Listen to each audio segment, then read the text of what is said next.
Hola mi querida comunidad, hoy les quiero contar sobre la iglesia San Isaac. Seguramente la vieron muchas veces porque siempre aparecen los postales de San Petersburgo y en general de las iglesias rusas. Estar en San Petersburgo y no contar sobre este templo es prácticamente un pecado. Es el templo más grande de la ciudad y una de las construcciones de cúpula más grandes del mundo. De hecho, toma el cuarto lugar en el mundo, la iglesia de San Isaac.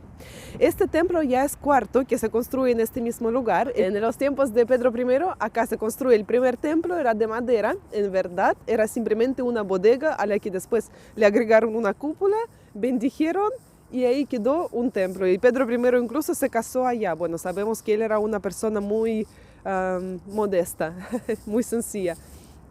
Y después se construye acá el segundo templo, pero está demasiado cerca al río, porque acá justo detrás está el río. Entonces se construye demasiado cerca y de a poco el río empieza a destruir el templo. Y construyen un tercer templo y allá apenas lo terminan, el emperador Alejandro I dice: este templo es feo para una ciudad tan hermosa como San Petersburgo, no cabe. No se ve bien acá. Así que vamos a construir otro más. A mí a veces también me sorprende mi gente porque había que esperar hasta terminar toda la construcción para decir que no se ve bien. Si es que no se veía antes, pero bueno. Entonces anuncian un concurso de arquitectos y el concurso lo gana Auguste Montferrand. Entonces el arquitecto Auguste Montferrand empieza a construir este cuarto templo. Se va a demorar casi 40 años. Hay muchas leyendas también sobre esto. Dicen que una vez un brujo le dijo que él va a morir apenas termine esta obra. Y por eso la gente se reía, entre que se reía y entre que de verdad había rumores que por eso se demora tanto, que se demora a propósito. Y de hecho, curiosamente, él empieza este proyecto a los 30 años. Era un arquitecto muy joven para ganar un proyecto tan grande, era toda una fortuna. Y termina, lo entrega cuando ya tiene 70, 72 exactamente. Y se muere en 28 días después. ¿Por qué? Eso también ya lo veremos. Lo importante es que la obra le quedó magnífica. Esto se ve más que claro. Este templo es construido encima de casi 11.000 pilotes. De hecho, son de madera, curiosamente. O sea, los pilares de madera sostienen todo este templo de unos 300.000 toneladas de peso, por si acaso, curiosamente. También hay 48 columnas acá en el primer nivel. Estas columnas son de la piedra entera. No es que se iba formando, no, es la piedra entera cada columna y trabajo hecho a mano. También este templo lo llaman el Museo de las Piedras Caras porque adentro hay 43 minerales diferentes, incluso entre los cuales hay lapislázuli, porque sabemos que esta piedra aparece en dos lugares del mundo, Chile y Afganistán. Entonces acá lo traían de Afganistán. La cúpula está hecha de metal y encima cubierta de oro. Son 100 kilos de oro. Y adentro, en la parte interior, hay 300 kilos de oro más. Entonces, la obra, ¿para qué decir que quedó maravillosa? Pero por alguna razón, el zar, que ya era Alejandro II, Alexander II, cuando entregaban el templo, estaba muy molesto con el arquitecto. ¿Y por qué? Porque resulta que en esa parte aparece el protector del templo, San Isaac de Dalmatos, con otras personas que están inclinados delante de él, y entre ellos está el arquitecto Auguste Montferrand, que quiso quedarse eternamente allá entre los santos. Y lo que más aún le molestó al zar, además de que se puso su figura con su obra en las manos, semidesnudo y además con la cabeza muy levantada, que estaba mirando al santo con todo el derecho, sin ninguna humildad, a la diferencia del resto de las personas. Entonces el zar estaba tan molesto que en el momento de inaugurar el templo, él no habla con el arquitecto, no le muestra ningún honor, ningún reconocimiento, y dicen que el arquitecto se quedó tan mal, se cayó muy enfermo y se murió en 28 días. Luego, en los tiempos de la Revolución, este templo lo convierten en uno de los primeros museos antirreligiosos. Entonces lo guardan así tal cual.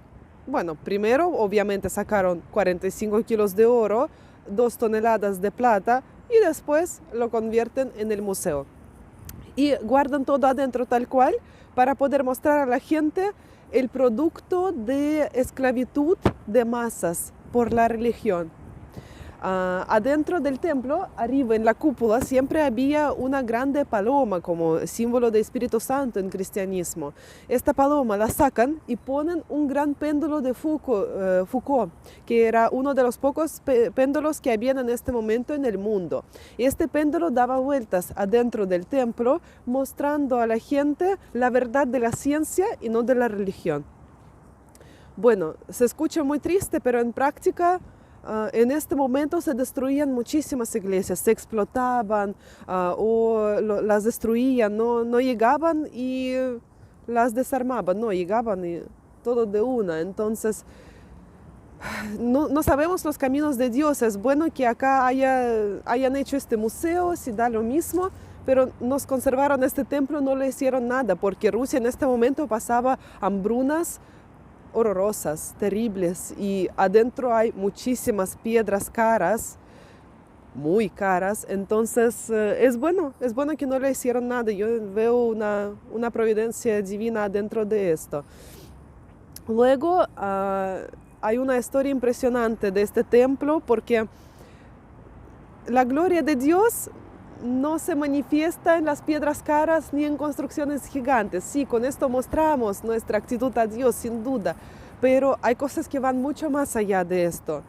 Y cuando de verdad las personas mostraron el amor por Dios y por su santo templo, es en los tiempos de la Segunda Guerra Mundial. Rusia en este momento estaba muy mal, San Petersburgo estaba bloqueado por todas partes, no se podía salir, la ciudad estuvo muchos meses así, pasaban hambre horrible, no se quedaron ni perros ni gatos en la ciudad, la gente comía hasta el fondo de los zapatos, que es de goma. Se tenían que comer hasta esto. Hubo de todo en esta ciudad. Todas las palomas comían lo que se podía. Entonces, en este mismo momento de bloqueo de Leningrado, acá en los subterráneos de este templo, traen muchas obras de todo alrededor de San Petersburgo, donde los museos ya estaba todo atacado. Entonces lo que alcanzaban traían acá y lo guardaban en este templo, los trabajadores de museos. Y estos mismos trabajadores también se quedaron acá a vivir, porque una vez que llegaban de afuera no tenían cómo salir de la ciudad, no tenían a dónde volver. Entonces alrededor de 42 personas vivieron acá en los subterráneos, guardando las obras de arte de diferentes museos. Y es magnífico porque ellos hacían un trabajo impresionante, muriéndose de hambre y de enfermedades, porque por ejemplo durante el primer invierno murieron 20 personas solo de hambre, ni siquiera de ataques de los nazis. Entonces, muriéndose de hambre, pasándola tan mal, ellos trabajaban 12 horas, 6 días por semana por las obras, protegiéndolas, cuidándolas. Llevaban diarios, anotaban todo. En la primavera, en verano, sacaban las obras acá, a estos balcones, para que se secaran un poco en sol. Las grandes sillas de oro, de plata, todo esto se sacaba acá, alfombras, cuadros sin marcos.